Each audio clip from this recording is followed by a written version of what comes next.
Why do you feel it's so important for an athlete to monitor their heart rate?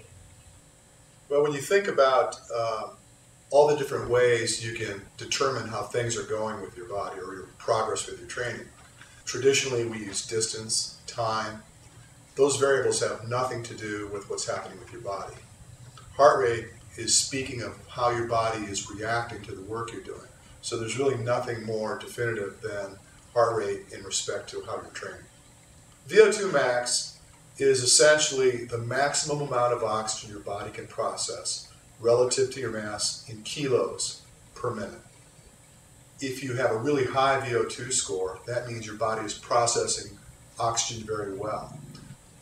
So what this means is that someone that can process a lot of oxygen is going to do a better job accessing fat stores for energy. Think of your body like a vessel. Oxygen coming in, carbon dioxide being produced. So there's a conflict for space. As the CO2 is being developed, it begins to push away the oxygen intake. So when the CO2 begins to win that conflict for space, you go anaerobic, which means in the absence of oxygen.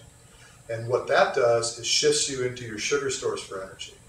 The problem with this is that when your body is shifted exclusively into sugar stores, that sugar storage is very limiting.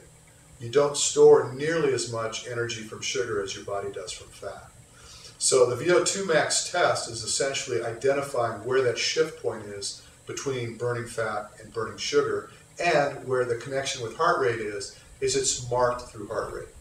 We've been doing this a long time, and we found that it's really not as important what I know about the test. It's far more important what I can get you to understand about the information we've given you.